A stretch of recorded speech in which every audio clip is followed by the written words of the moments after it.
വാല രാമൂർത്തി, അതെല്ലാം ഒരു വസന്തകാലം. ഇനി തിരുമ്പ കിട്ടുമാ അതെല്ലാം?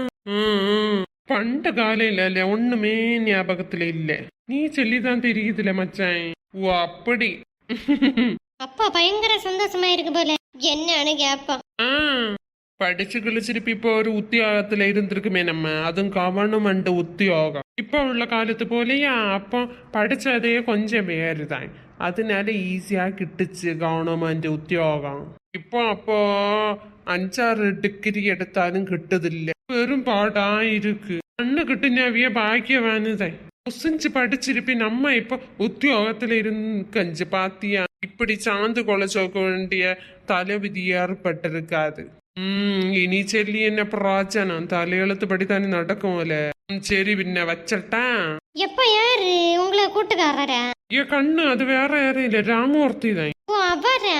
ஒரே சுவாரஸ்யமா பேசின மாதிரி இருந்து. ആ കണ്ണ് പള്ളിയോടത്തെ പറ്റി தான் பேசினது. இந்நேரத்துல வெள்ளி கூட எங்கிட்ட வந்து കണ്ണ് ராமூர்த்திக்கு குட்டி வந்து சொல்லியிருக்குன்னு வந்து ஆசிரிய தினமாமே, பாப்பா அத பத்தி தான் பேசிட்டு இருந்தோம். நாங்க பண்டில்ல படிச்சோம் பள்ளியோடத்துல. ஆசிரியத்தினான்னு சொன்னாலே ஒரு காமெடி ஆயிருக்கு எங்களுக்கு கண்ணு. உங்களை போல இப்படி பேச்சு போட்டி அது இது ஒண்ணு இல்ல கேட்டீங்களா? அப்படியா? பின்ன என்ன டான்ஸ் கூத்து எல்லாம் உண்டோ? அப்படி இல்ல மக்கா, ஆசிரிய தினத்துக்கு முந்தா நாள் துண்டு குலுக்கி சீட்டு போட்டு எடுப்போம். யார் யாருக்கு பேரு யாருக்கு வருதோ அவி வந்து ஒரு கிப்பிட்டோட வரணும், வந்து அவைகளுக்கு கொடுக்கணும். இது நல்லா இருக்கு கேட்டியா? வா, எனக்கு என்னதோ லக்குக்கு வந்தது ராமூர்த்தி பேருக்கு பேரு தான். பின்ன என்ன வேண்டி கொடுத்தியோ?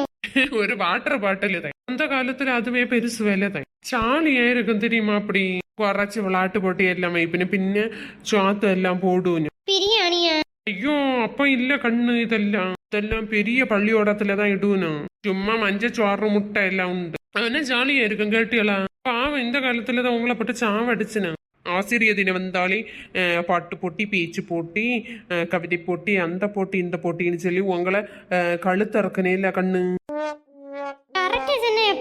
என்ன ஜாலியா இருக்கும் தெரியுமா? பள்ளியோடத்துலயும் அப்படித்தான் எப்பவுமே ஜாலியா இருக்கும். பள்ளியோடத்துக்கு நாங்க புளிய முத்தெல்லாம் கொண்டு போவோம் தெரியுமா? சாக்கப்பையில 2 பாக்கெட்டு பேண்ட் பாக்கெட்லயும் புளிய முத்தோட வாரி போட்டிருக்கோம். പിന്നെ வந்து ஒவ்வொரு பீரியடா வரும்போ நாங்க வந்து குறைச்சு தின்னுவோம். வாத்தியாமாரோல வாத்திச்சுமாரோல பார்த்தா அவ்வளவுதான். யாரு மாடு அசையிடியது அப்படின்னு கேப்பேன். எப்பா இதெல்லாம் கற்பனையில நினைச்சு பார்க்கும்போது நல்லா இருக்கு கேட்டியலோ? அந்த காலத்துல நானும் பிறந்திருக்க மாட்டேனா? சே, പിന്നെ മാട്ട് പുണ്ണാക്കുണ്ടല്ല, അതെല്ലാം കൊണ്ടുപോകും. നല്ല തിന്നുവാൻ ടേസ്റ്റായിരുന്നു. எப்பா அதெல்லாமா? ആ കണ്ണിനി ഒരു നാൾ പലചരക്ക് കടയിൽ പോയി തിന്നു പാரு, അങ്ങ് ചാക്ക് മൂട്ടയിൽ വെച്ചിരിക്കാം. നല്ല ടേസ്റ്റ് ആയിരിക്കും. പിന്നെ സ്ലേറ്റ് ഉളക്ക அந்த சாக்கோட்டையெல்லாம் தின்னியது. கடவுளே, ஆகாரத்தை தவிர மீதி எல்லாம் தின்னுவே போல. அண்ணன் இப்படி எல்லாம் வளர்ந்தாட்டு நாங்க இப்போ நோய் நொடி இல்லாம தெம்பாയിരിക്കും. ஆனா இப்போ உள்ள காலத்துல பாரு, பார்த்து அது இதுன்னு பண்ணியும் டயட்டுக்கு எட்டுக்கு எழுத்துக்கு அது இதுன்னு வாழ்க்கை வாடுது தீனத்தோட. அது என்னதோ கரெக்ட் தான்ப்பா. எங்களுக்கு மூப்பமாரு எல்லாம் பார்த்துருக்கியல்ல நீ? அந்த காலத்திலேயே வந்து മരസിനിക്കള്ളങ്ങ് മീനോള വച്ച് തിന്നൂനും. എന്നെ ഉണ്ടോ കിട്ടിയതെല്ലാം വലിച്ചു വാരി തിന്നൂനും. അതിനല്ലത് അവള് തെമ്പ ആരോഗ്യമായിരിക്കണം. ഇപ്പൊ പാര് பார்த்து உள்ள தண்ட செலவு பண்ணி அது ഇതിനു വേണ്ടി തിന്നിയതാണ്. ആനാലും വയസ്സാവണ്ട, அதுக்கு മുന്നേ കുറുക്ക് വലിയണം, കാല് വലിയണം, മുട്ട് വലിയണം, നൊന്ത് നൂലാവനും. എന്നത്തെ ശരിയല്ല കണ്ണു. அந்த காலம் ஒரு வசந்த காலம் தெரியுமா? இனி நினைச்சாலும் அந்த காலத்தை திருப்பி கொண்டு வர முடியாது. இப்ப எல்லாம் டென்ஷன் வாழ்க்கையா இருக்கு. அப்போ ஒன்னும் தெரியாது, ஒன்னும் பார்க்கண்டா, லோன்னு சுத்துவோம். கொள்ளலாம். அந்த காலத்துல சமயம் வாழ்ந்துருக்கேன் போல. நம்மளும் தான் இருக்கோம் இந்த காலத்துல. எப்ப பார்த்தாலும் படிப்பு புக்கனே அலைஞ்சோண்டு தெரியும். மக்களை என்ன சொல்லல, நான் உங்களை தான் சொன்னேன். அனைவருக்கு இனிய ஆசிரியர் தின நல்வாழ்த்துக்கள். எத்தனையோ ஆசிரியர்மாருவ தங்களால் முடிஞ்சவரை ஒத்துழைப்பு கொடுத்து நல்ல ஹார்ட் ஒர்க் பண்ணியாக்கா பிள்ளைகளுக்கு படித்து தரணும். ஆசிரியர் மூலமாக தான் பெரிய பெரிய பதவியிலெல்லாம் உயர் பதவியிலெல்லாம் இருக்கணும் நிறைய மாணவர்கள். அதனால ஆசிரியரை எப்போவுமே நம்ம வணங்கணும், அவங்களுக்கு நல்ல மரியாதை கொடுக்கணும். இந்த நாட்டாளிய முதல்வர் கூட ஏதோ ஒரு ஆசிரியர் மூலமாக தான் படித்து இந்த பதவியில் வந்திருப்பாரு. இந்த நாட்டை ஆளணும்னா அந்த அளவுக்கு அதுக்குள்ள அறிவு நாலேஜ் வேணும் தெரியுங்களா?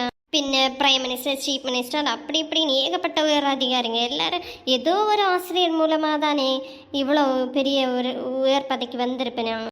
ஸோ நம்ம வந்து என்ன ஆசிரியருக்கு வந்து அதுக்கேற்ற மரியாதையை கொடுக்கணும், கொடுப்பீங்கன்னு நம்புகிறேன். ஆசிரியர் பணி அதற்கே உன்னை அர்ப்பணி.